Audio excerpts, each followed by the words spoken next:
For years now, there's been a list of certain games we look back on with love and wonder. Why the heck aren't there more of them? What's up, everyone? It's a shame they don't make these 10 games anymore. Enjoy the video. The Deus Ex series, which hasn't seen a new entry since Mankind Divided dropped in 2017, ended right when things were getting good, basically in the middle of the story. And yeah, this game didn't just divide humanity in the title, it sparked a ton of debate. Even though its popularity kept climbing, the series wrapped on a bit of a downer. The first Deus Ex was kind of clunky, but man, was it ambitious. A PC exclusive, it became a true classic and still stands as one of the best in the immersive sim genre. The sequel, though, flopped for various reasons, and it looked like that was it for the series, until Deus Ex Human Revolution came to the rescue in 2011. Developed by Eidos Montreal and published by Square Enix, it became the most successful entry in the series by far. It was the perfect way to revive a long-dormant franchise. Was it as deep and ambitious as the first game? Nah, not really, but it was still an awesome cyberpunk experience with killer visual design. Things were set for a sequel, but Square Enix made a bunch of terrible decisions that resulted in an unfinished follow-up and put the series on ice. In 2022, Square Enix sold the rights and the developer to Embracer Group. At first, fans got hyped for the return of some old franchises, but for Deus Ex, things aren't looking too hot. So yeah, it's hard to say if this series even has a future right now. I wouldn't say the franchise is dead, but I also wouldn't expect a new game anytime soon. When people talk about stealth games, 3 titles always come up: Metal Gear Solid, Thief, and Splinter Cell. Back in the days of the Xbox and Xbox 360, these franchises were insanely popular. It's hard to overstate just how much they influenced the gaming industry. But looking at things now, it's pretty easy to forget about them. Metal Gear left a massive mark on pop culture, and even though it hasn't had a new game in years, fans are still making all sorts of mods. But Sam Fisher, he's been off the grid for a long time. Sure, Ubisoft announced a remake in 2021, but we've heard almost nothing since then. And let's not forget how these games straight up revolutionized the stealth genre. Splinter Cell pretty much invented the crouch walk mechanic, which nearly every stealth game uses today. In the early Metal Gear games, you could only stand or crawl. The ability to crouch walk didn't show up until Peace Walker. So yeah, Splinter Cell even pushed Metal Gear forward. No, it wasn't the first game with this feature, but I want to highlight just how awesome and polished the series was overall. Toward the end, it shifted direction, especially with Conviction, where gunfights took center stage. But it was basically a John Wick game before the John Wick movies even existed. Despite not being the hardcore stealth experience fans were expecting, it had a ton of cool ideas. Blacklist brought the series back to its roots, although Sam was no longer voiced by Michael Ironside, which was a huge bummer. Maybe Ubisoft will actually pull through with the reboot they announced, but right now it feels like they've shelved the series for the long haul. Who knows when Sam Fisher will return? Hopefully, it'll be soon.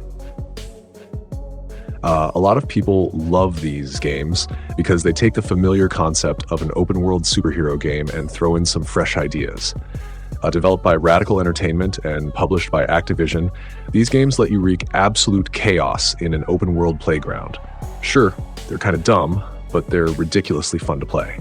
A big part of what makes them special is that they rework and build on ideas from The Incredible Hulk Ultimate Destruction, another game from the same studio. In a way, these games are like its spiritual successors, almost an unofficial trilogy. Both games are awesome, but the first one usually gets more praise. Visually, it's a bit rough around the edges, sometimes looking like something from the original Xbox, but it's so satisfying to play. You take on the role of Alex Mercer, infected with a virus that turns him into a superpowered anti-hero. You can unlock tons of unique and insane abilities, and this is one of those games where your power level skyrockets as you progress, which feels super rewarding. The sequel toned down some of the experimental mechanics and leaned it more into the mainstream, but it looked way better and was still a blast. If these games were made by literally anyone else, we'd probably still be seeing new titles today, but Activision published them. And with Activision, if you're not pulling in Call of Duty numbers, they might just cut you loose. Sadly, Radical got shut down, which marked the end of this franchise. And it's a real shame because these games filled a niche that's still empty. Most superhero games today force you to play as the good guy, but in Prototype, you could go full dark side, giving you way more freedom in this sandbox. There's nothing quite like Prototype out there anymore, and That's a real bummer. Look, I'm glad Kojima's working on new stuff like Death Stranding and whatever else he's into, but it feels like something's missing in gaming without Metal Gear Solid.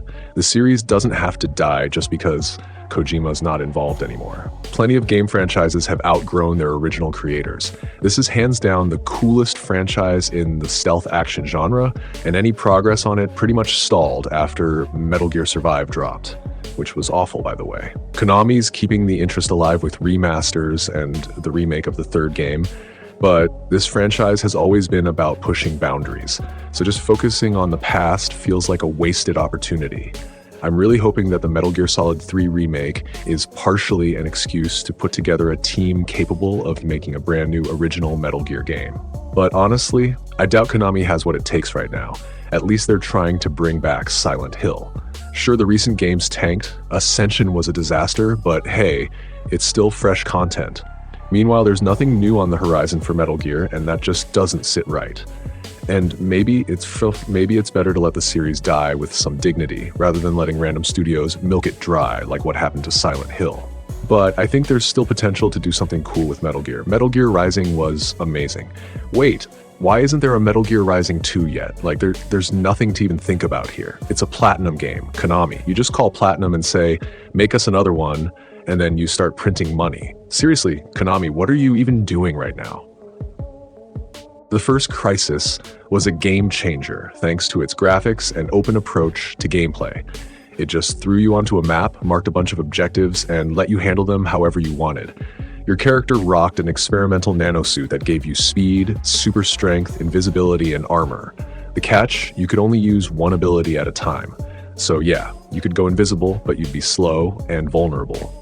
Switching between suit functions at the right time took some skill, making the game feel super unique. You were a powerhouse and could take out enemies however you felt like, stealth it up or charge in guns blazing. You could even blow up buildings and toss enemies around like ragdolls. Oh, and yeah, there were vehicles too. The game gave players insane freedom compared to most shooters back then. The sequels felt way less ambitious and diverse. They were more focused on consoles, but still had their moments. The graphics were still cutting edge, the suit powers were fun to mess with, but the gameplay, well, that's where things started to compromise. The games became way more linear, kind of like Call of Duty. The first game was one of the major PC exclusives, but the sequels were console first. So naturally, fans of the original weren't too happy. The series went quiet after Crysis 3 dropped in 2013. But Crytek seems to be doing fine. They recently put out the critically loved Hunt Showdown, and in 2022 they announced Crysis 4. But so far we haven't seen anything from it. The first Crysis wasn't perfect, but it was a classic. The sequels had their compromises, but were still solid games. Given how much Crytek has grown, if they ever do Crysis 4, they might just pull off an uncompromised masterpiece. It's just a shame we haven't heard anything from the series in so long. The re-release of the Ninja Gaiden remake trilogy mostly reminded fans just how much the series' quality has dropped. Ninja Gaiden is one of the most iconic games in history. The classic Nintendo titles were legends, and the reboot of the first 3D entry for Xbox was hands down one of the best action games ever. The sequel on Xbox 360 wasn't bad either, but after Ninja Gaiden 3 tanked with awful sales, the series went silent. Third-person action games are more popular than ever right now. Devil May Cry dropped an amazing sequel, so why hasn't Ninja Gaiden done the same? The first game was ahead of its time in so many ways, but now, when we're living in the future that it helped shape, Ninja Gaiden is nowhere to be seen. Team Ninja is still alive and kicking though. Last year, they dropped Nioh 2, and it was a hell of a game. This year, they dropped the PlayStation 5 exclusive Rise of the Ronin, and I'm glad they're still grinding hard, but man, I really hope they'll come back to Ninja Gaiden someday. Let's take a trip down memory lane. The legacy of Kain series kicked off back in the PlayStation 1 era and wrapped up in the PlayStation 2 days. In short, the series has been pretty much dead and buried for a long time, but there are still plenty of fans out there who wouldn't mind seeing it make a comeback. And I'm one of them. What stuck with me the most were the characters and the storytelling style. But the first three games also had their fair share of innovations. Soul Reaver stood out as one of the most original and interesting game worlds of its time. It had a rich lore that would be a breeze to build on and expand in a future game. But like many other Square Enix IPs, Legacy of Kain got snapped up by Embracer. Now, it's really hard to say what's going to happen with it. I'm hoping they'll sell the rights to another publisher, or maybe Embracer will just sit on them for another 20 years. Who knows? For a brief moment, fans thought Activision might finally bring these games back after years of mishandling the IP and releasing trash like Tony Hawk Ride and Pro Skater 5. In 2020, Vicarious Visions dropped a legit remaster, Tony Hawk's Pro Skater 1+2, and reminded everyone why this series was so epic. These games were straight up fun, super easy to get into, but mastering them was a whole other grind. Even today, they stand out as something fresh. The remastered collection sold pretty well and got great reviews. But we're talking about Activision here. They only care about cash flow, which means Call of Duty and all the Blizzard junk. Now, I'm not dissing Call of Duty or Diablo, because when done right, they can be awesome. But in 2021, Vicarious Visions got absorbed into Blizzard, and they'll probably never make another independent game again. That's a real shame, because not only did the Tony Hawk franchise die, but the whole extreme sports genre got buried. Back in the day, Tony Hawk was the cornerstone of that genre, and we had all kinds of games dropping for PlayStation 1 and PlayStation 2. But that era's long gone. A few indie games are still hanging in there, but from the big publishers, we're seeing next to nothing. I'd love to see a new game in the series, but even with Microsoft buying out Activision, the chances are pretty slim. The first F.E.A.R is one of those shooters that never gets old. Sure, the graphics are a bit outdated, but the gameplay and effects still hold up great today. The game's concept sounds totally wild. It's a shooter inspired by John Woo movies, but also features a creepy girl straight out of The Ring. Yet the execution is flawless, and it's a real shame they didn't continue with that same vibe for the rest of the series. Yeah, the sequel isn't horrible, but it just can't match the original's pace and intensity in combat. Like Crysis, the sequel feels limited because it was mainly built for consoles. That's a pretty common issue with games from that era. It's not a bad game, but it's definitely a step down from the original. As for the third one, which was made by another studio, it's not even worth mentioning. Shooters are all the rage these days, usually with a retro vibe. But imagine a F.E.A.R game with a Doom Eternal budget. How epic would that be? Monolith is still around. They just haven't returned to their shooter roots since launching the Middle-earth games. Right now, they're working on some Wonder Woman project under Warner Brothers' wing, so it's unlikely they'll go back to any of their earlier series. And that's a real shame. At least we've got some indie games keeping the spirit alive. For example, Trepang is a solid game, but can it be called the new F.E.A.R? Nah, it's a cool indie title that scratches my F.E.A.R itch, but it's still not F.E.A.R. These games were insanely successful, both commercially and in terms of popularity. They got great reviews from critics, but as soon as Criterion started working on the Need for Speed series, Burnout was basically done for. I'm not sure if Electronic Arts knows this, but it's possible to have two successful racing series without sticking to just Need for Speed. Sure, NFS games are awesome, but they don't do what Burnout did. Burnout was the ultimate arcade thrill. The speed was ridiculous, and the crashes were hilariously brutal.